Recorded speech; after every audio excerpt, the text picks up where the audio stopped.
Chapter 512, The End of Things. After Klein retrieved his hat, Bishop Millet's Beyonder characteristic had already been fully condensed. It was only the size of a thumb and was translucent and light blue in color. However, from time to time, green streaks would appear like a tidal wave that approached a black hue. Opening the revolver cylinder, Klein shook it, dropping the empty shells that were either gold, silver, or brass in color to the ground, creating crisp tinkling sounds. Then he calmly took out a speed loader he had prepared earlier and loaded other Beyonder rounds bullet into the gun. After doing all this, he put away the revolver, bent over to pick up Bishop Millet's Beyonder characteristic, and stuffed it into his pocket without paying too much attention to it.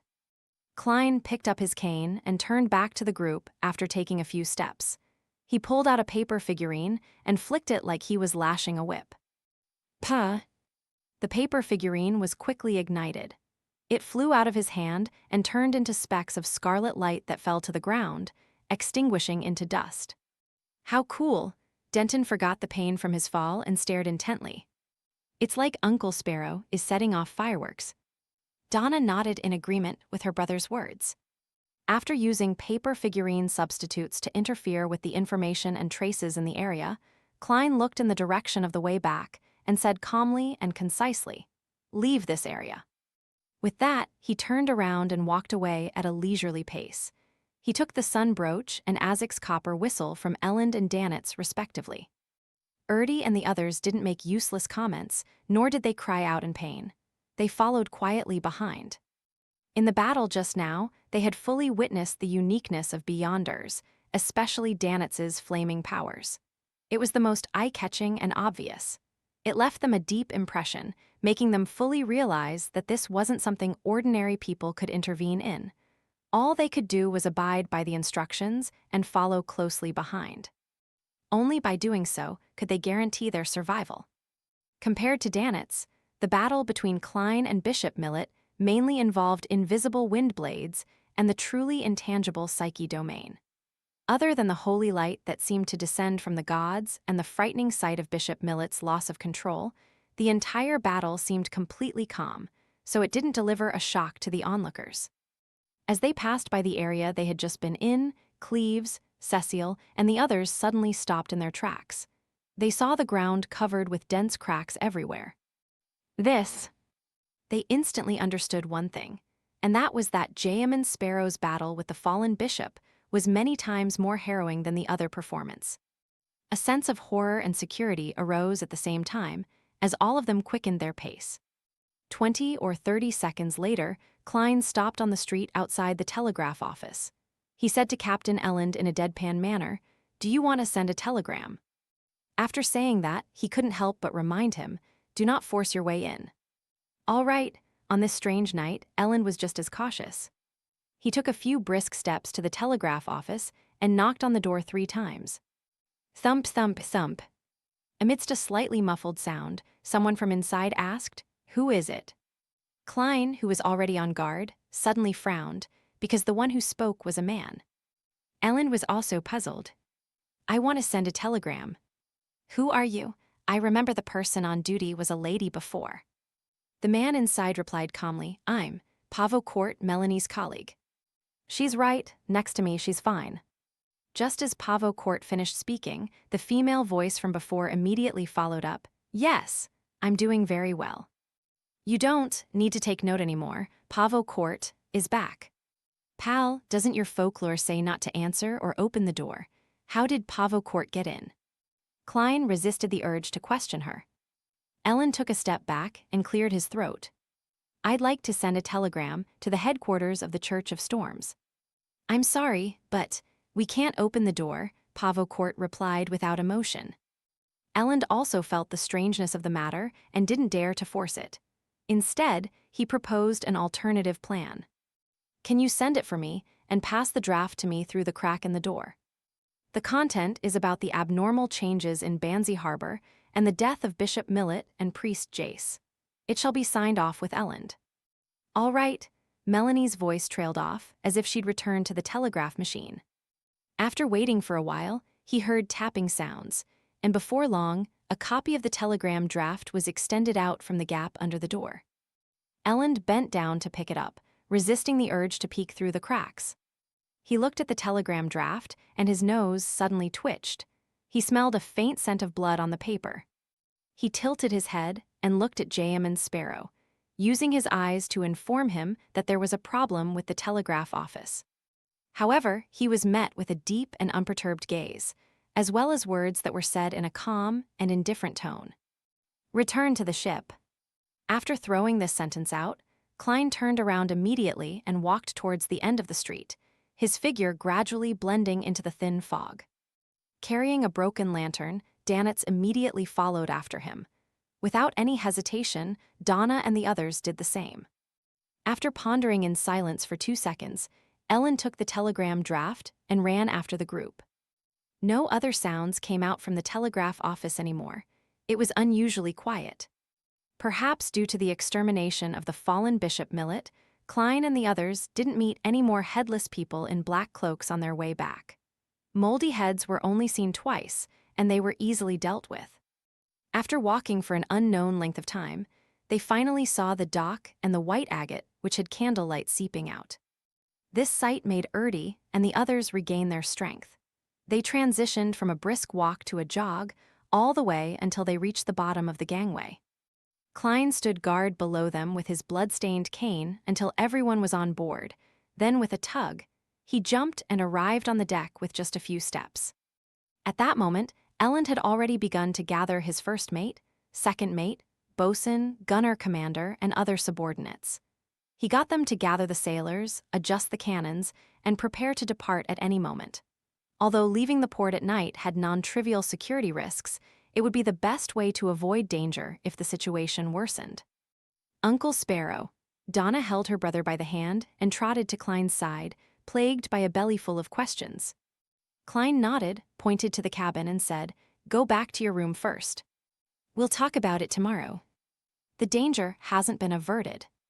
Donna nodded obediently. Together with Denton, she put her index finger to her lips. "SHH." After the Branch family and the Timothy family entered the cabin, Klein walked over to Elend, took out Bishop Millet's Beyonder characteristic, and threw it to him. "If there are still mandated punishers alive, return this to them." The Beyonder characteristic, left behind by a bishop who might have been a Sequence 6, would definitely be pursued by the Church of Storms, and everyone on the white agate would be a target of suspicion. Klein didn't want to be wanted by the number 1 power at sea as soon as he set sail.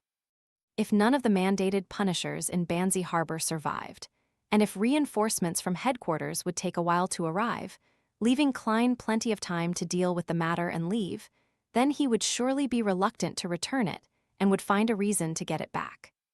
Elend caught the thumb-sized object, glancing at it doubtfully. He didn't ask what it could be used for, and he chuckled. "Don't worry about the Church of Storms' investigation. I'll hint to them that you're with me. So, I'll be considered a member of MI9 by the Church of Storms." Klein nodded without saying anything else. Elend looked at Danitz and probingly asked, "Blazing?" "Haha," Danitz chuckled dryly and took a leaf out of someone's book. "Guess." "I don't think so then," Elend replied with tacit understanding. With the simple matters dealt with, Klein returned to the side of the ship and looked at the fog-shrouded Banzi Harbor, prepared against any hidden dangers. Time ticked by, and the peak of the mountain next to the shore lit up once again with the lights of a thunderstorm. Streaks of silver and violent bolts of lightning swept the area without restraint before they gradually calmed down. The fog in Banzi Harbor began to dissipate, and the light of the crimson moon became clearer. "It's over." Even after seeing this, Klein still didn't dare to completely relax. Half an hour later, 3 men who claimed to be mandated punishers came to the dock to see Captain Elend. After Jayaman Sparrow confirmed it with a divination and a round of questioning, Elend allowed the sailors to lower the gangway. The 3 mandated punishers motioned for the surrounding crew to leave. Then they lowered their voices and informed the captain of the situation. Klein didn't move closer to listen, but instead he waited patiently for the matter to end. A few minutes later, Elend returned Bishop Millet's remaining characteristic to the mandated punishers, and watched them leave the white agate to deal with the rest of the mess. Phew. Elend exhaled and came to Klein's and Danitz's side. He casually said with a tinge of lingering fear, "The matter has been resolved. There aren't any problems." Has it really been solved? Klein suddenly thought of Pavo Court and Melanie behind the telegraph office door. He recalled Fox, the owner of the Green Lemon restaurant, and the many lodgers who had watched them silently.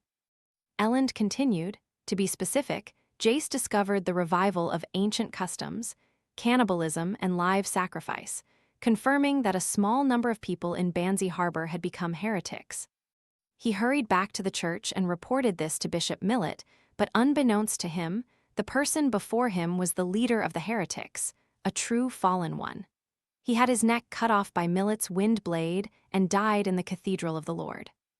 Millet was about to dispose of the body, but he was discovered by the servants. Hence, things spiraled out of control. Some of the servants were turned into monsters, while some were led by the priests to hide underground. Without any means to hide himself, Millet quickly left the cathedral, gathered the heretics, and headed for the altar at the mountaintop. The weather changed as a result. After the mandated punishers retrieved 3 sealed artifacts, they rushed over and engaged in an intense battle. In the process, Millet was injured and escaped, while the rest of the heretics remained to defend the altar, which was eventually overrun. The church's headquarters has already replied, and they'll be sending people to investigate the cause of Bishop Millet's fall.